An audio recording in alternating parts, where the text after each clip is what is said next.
Bienvenidos a su canal Cristiano Imprudente.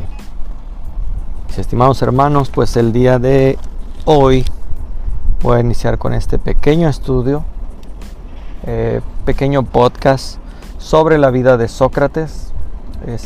Paulatinamente empezaré a subir estudios sobre el libro Fe Razonable, un libro muy interesante que acabo de enviar mi solicitud para certificarme.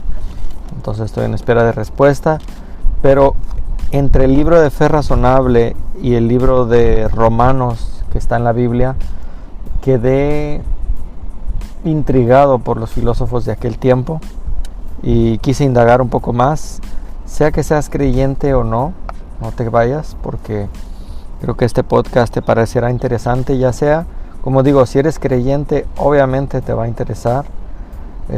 Si eres un no creyente, que simplemente como yo, a veces yo soy un creyente activo, pero me gusta escuchar lo que tienen que decir los no creyentes sobre ciertos temas para compararlos, para crecer, para nutrirme y ver de qué manera poder entender esos temas desde otra perspectiva. Pues bueno, si tú eres un no creyente, creo que te servirá escuchar lo que tengo que decir de Sócrates y de este personaje tan interesante. Recientemente, hace algún mes atrás, estuve aquí en Tijuana, la feria del libro. Una feria muy interesante que me faltó tiempo para explorar, pero compré bastantes libros ahí. Compré, que será, tal vez unos 16 libros. Entre ellos, este libro del que te quiero hablar, este libro que se llama El pensamiento de Sócrates, de Alfred E. Taylor. Es un libro de bolsillo, un libro pequeño, huele muy bien. Hay que hacer eso, ¿no? Para conocer bien los libros, es bueno olerlos. Y bueno, este autor que hace para mí es más como un ensayo, esta crítica sobre Sócrates. Este libro me ha llevado de repente a un poco disgustarme con el autor por la manera en que trata a Sócrates, pero a la vez, cuando ya voy casi para terminarlo, cuando habla de su juventud, me ha intrigado bastante. Entonces, sin más preámbulo, vamos allá. La introducción de este libro es para mi gusto bastante larga. Entonces, en esta primera parte solo hablaremos de la introducción. Leeré algunas porciones y te daré mis comentarios del libro. Si lo puedes comprar, te lo recomiendo que lo hagas. Y la introducción, para mi gusto, fue bastante extensa. Creo que el autor hubiera podido resumirlo un poco más. Y el autor pasa de un momento a otro a decir, tal vez Sócrates no existió. De hecho, lo más seguro es que no, o no el Sócrates que nos plantean, pero de un momento a otro vuelve a decir y dice, sí, tenemos fuentes cercanas. Entonces, obviamente esa es mi perspectiva. Tú lee el libro para que veas de lo que hablo, ¿no? Pero en la introducción, él explica que la verdadera tarea del biógrafo reside en la interpretación. Aquí es una cuestión de interpretación. En el caso de las dos figuras históricas que más han influido en la vida de la humanidad, Jesús y Sócrates. Fíjate, lo dice un autor que por lo que veo es un no creyente, y dice que son las figuras históricas que más han influido en la vida de la humanidad, Jesús y Sócrates. De hecho, si has tenido la oportunidad de leer el libro de El mundo de Sofía, hace una comparativa entre Jesús y Sócrates muy interesante, en especial respecto al juicio de Sócrates, que vamos a hablar ya más adelante, ¿no? Apenas aquí en la introducción, pero una afirmación que nadie puede negar sin temor a ser excluido de entre los cuerdos, ¿no? Porque los hechos son indiscutibles. Tenemos la certeza de que Jesús padeció bajo el poder de Poncio Pilatos, y no es menos cierto que Sócrates fue condenado a muerte en Atenas. Acusado de impiedad en el año de Laqueas, 399 a.C. Todo relato sobre el uno o el otro que vaya más allá de estas afirmaciones es inevitablemente una construcción personal. Y aquí me parece interesante cómo, pues como historiador, de nuevo es mi opinión personal, como historiador, como intérprete, ¿no? El autor se da un balazo en el pie en el sentido que pues dice claramente que lo único de lo que tenemos certeza es que Jesús padeció bajo el poder de Poncio Pilatos y que Sócrates fue condenado en Atenas. Todo lo demás que resulte de eso es una construcción personal. Entonces hasta aquí de verdad se ultrapacateó, como se dice coloquialmente, este propio libro, porque lo que viene en adelante pues es una construcción personal del autor. Eso pudiera decir. No lo voy a decir porque obviamente el autor muestra muchas referencias bibliográficas muy interesantes al pie de la página, lo cual me agradó bastante. Pero creo que al hacer esta afirmación aventurada de que todo lo que vaya más allá de que Jesús padeció, por ejemplo, los cristianos creemos tantas cosas sobre Jesús que son históricamente comprobables, pero el autor de este libro dice que lo único que podemos comprobar es que Jesús padeció bajo el poder de Poncio Pilatos. Y lo único que podemos comprobar es que Sócrates fue condenado a muerte en Atenas. Todo lo que se salga de eso, dice él, es una construcción personal. Entonces ya podríamos tirar el libro, el resto del libro, porque pues va a hablar de varias cosas que van más allá, ¿no? Pero bueno, le di una oportunidad, dije, aparte ya lo compré, pues ni modo, me hubiera aventado la introducción, la primera página, ya encontrar eso, ¿no? Pero bueno, Sócrates, dice el autor, no nos dejó ningún testimonio de su propio pensamiento o de sus acciones. Otra fuente más para entender que no es necesario que Jesús también nos haya dejado algo escrito de su puño y letra. La crítica textual a la Biblia la dejaré para otro tema porque pudiera extenderme bastante de esta crítica textual, pero hago la comparación, ¿no? El mismo autor menciona, Sócrates no nos dejó ningún testimonio de su propio pensamiento o de sus acciones. El que no lo hiciera es consecuencia directa del carácter de la sociedad a la que perteneció. Ahora bien, los atenienses de aquellos grandes días no escribían libros. Fue una edad de grandes tragedias, pero no de literatura en prosa. Recordemos que en ese tiempo la tradición, como bien dice el autor, no se dejaba escrito en su mayoría, pero la tradición era oral. De hecho, la gente aprendía cánticos, aprendía himnos, y por medio de eso contaba historias completas y extensas que los autores de estos cánticos le daban un cierto sentido de rima para que pudiera ser recordado, ¿no? Y se pasaba pues de generación en generación, ¿no?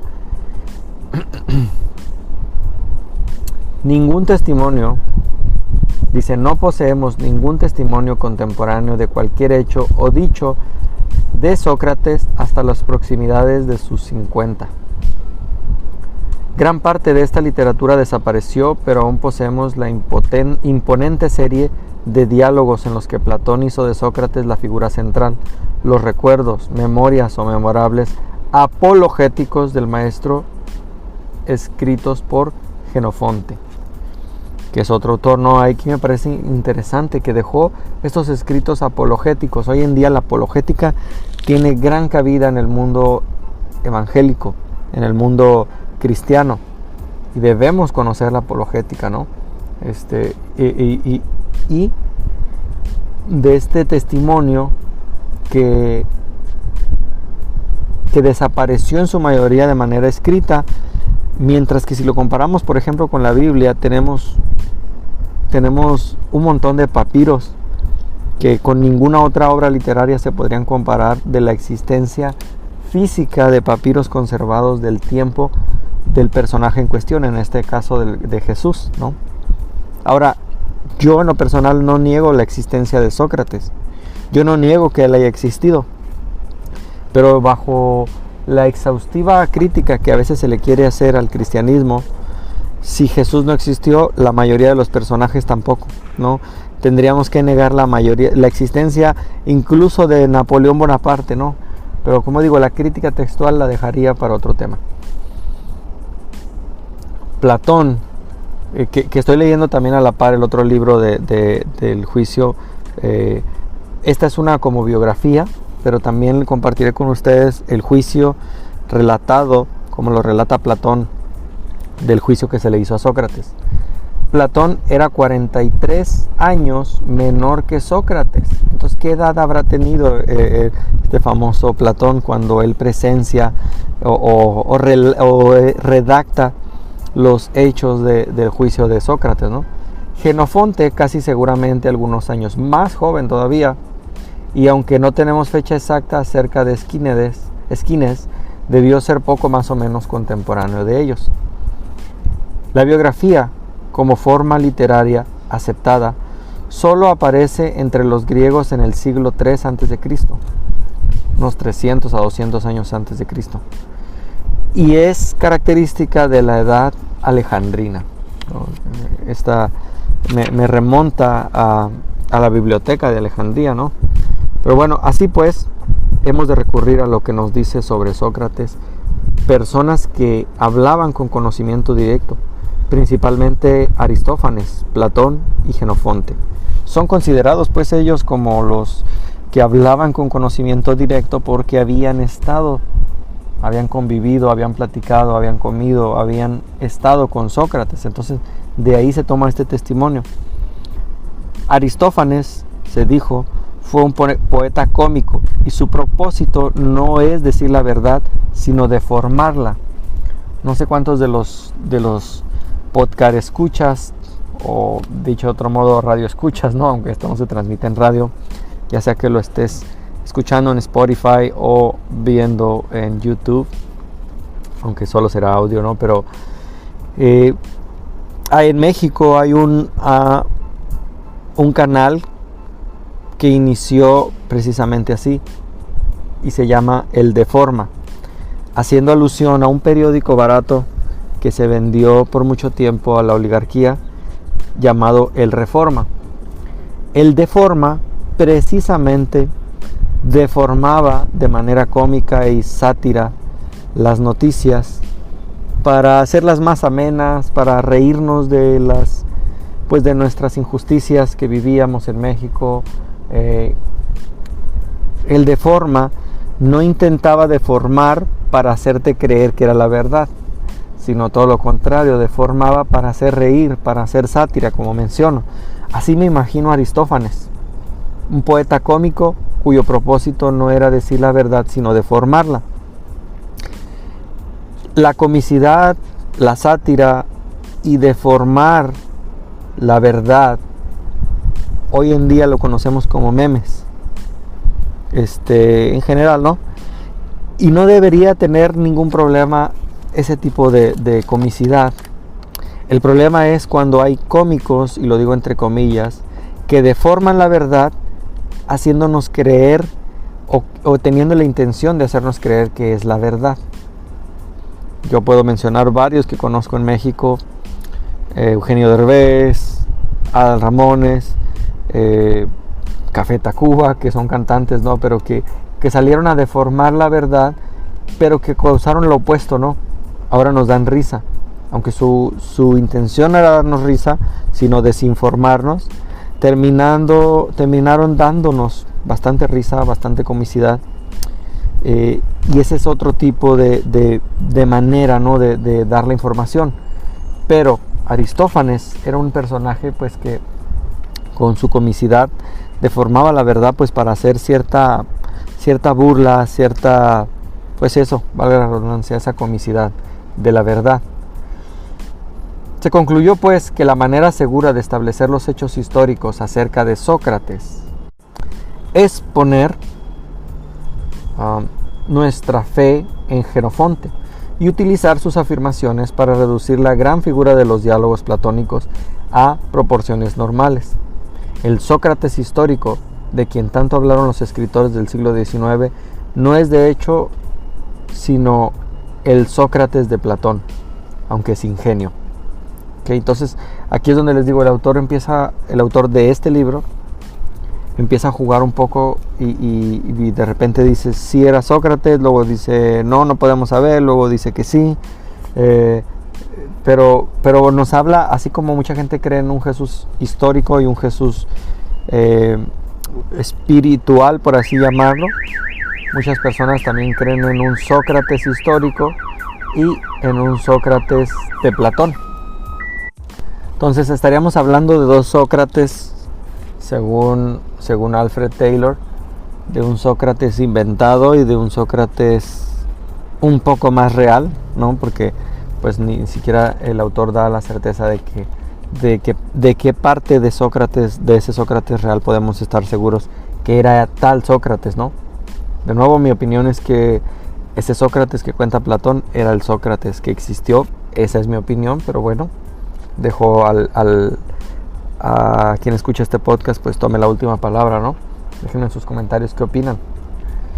Pero bueno, dice: sin embargo, la investigación posterior llevó a pensar que hay buenas razones para sentirse inseguro acerca de la competencia como testigo del propio Jenofonte, o sea, hasta duda del mismo Jenofonte.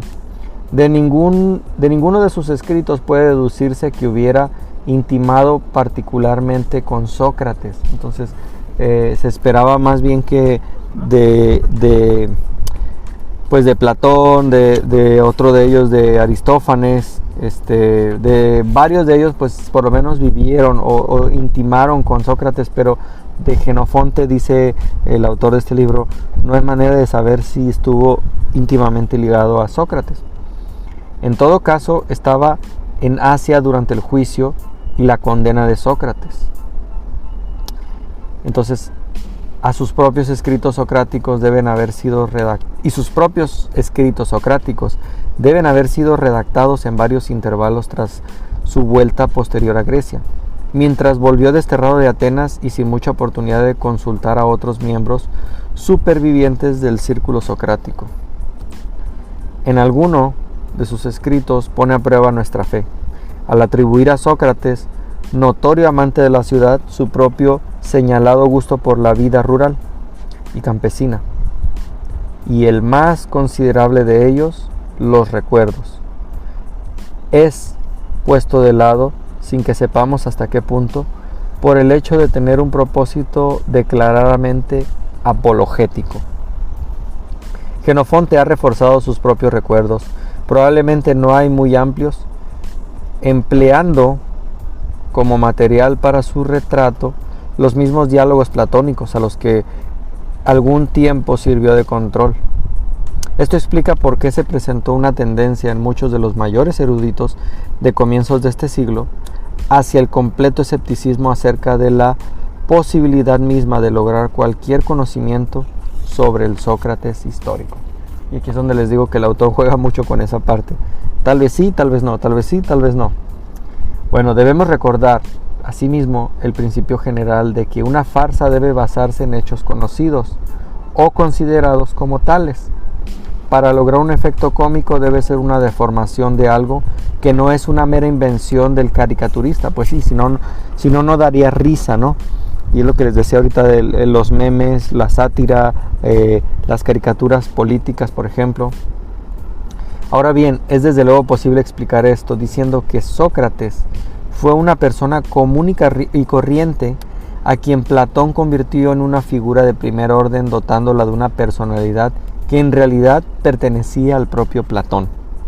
De nuevo, esta dualidad, esta bipolaridad y es mi percepción, esta bipolaridad en este sentido del autor Alfred Taylor, de repente quitar de personalidad a Sócrates y decir todo lo que sabemos de Sócrates está basado en lo que Platón pudo decir de él, y que era una persona común y corriente, que podría ser que se exageró, pues de alguna manera así lo ve el autor. Aunque el libro carece de unidad y es evidente que fue escrito por partes, su carácter general está determinado por el hecho de que comienza como una apología o defensa formal de Sócrates contra las acusaciones que le hicieron durante el proceso. Por esto, por sí mismo, no prueba que el Sócrates platónico no sea, de principio a fin, un producto de la imaginación, como Otelo y Falstaff, y hay todavía quienes consideran, aunque no tan confiadamente como hace 50 años, que tal es el caso. Entonces, se pone más interesante. La introducción me aburrió un poco, pero tengo que darla para no caer en sesgos, ¿no? Esto es lo que el autor dice. Es para mí, dice, inconcebible que Platón alterara la verdad en un tema como este, aun si hubiera querido hacerlo, frente a la certeza de ser descubierto. O sea, como les digo, aquí juega mucho con eso. Dice, tal vez sí, tal vez no, tal vez sí, tal vez no. La verdad parece ser en efecto que Platón, como Kant, es uno de esos filósofos que solo llegan a su posición personal más característica al final de su madurez. Debemos recordar que, al parecer, Platón fue el inventor del diálogo socrático como forma literaria. Entonces prácticamente deja toda la responsabilidad en Platón. Esa fue apenas la introducción. En el capítulo siguiente vamos a hablar de la juventud de Sócrates, que es un poco más dinámica y mucho más interesante que la introducción. Espero no te hayas dormido hasta aquí, espero te haya abierto un poco el apetito. Te digo, batallé mucho con esta introducción. Es larga, obviamente no le leí toda la introducción, pero para un libro de este tipo se me hizo larga esta introducción. Déjenme saber qué les pareció. ¿Quieren que siga hablando más de este filósofo Sócrates, de su vida y de muchos paralelismos que vi con muchos mártires del cristianismo? Que después hablaremos en otra ocasión, si me dejan saber qué tal les pareció. Si hay algunas dudas, imprecisiones, siempre es bueno conocer a los sabios de nuestra antigüedad y algo podemos aprenderles, ¿no? A cada uno. Dios te bendiga, cristiano imprudente. Gracias por escucharme, gracias por seguirte preparando.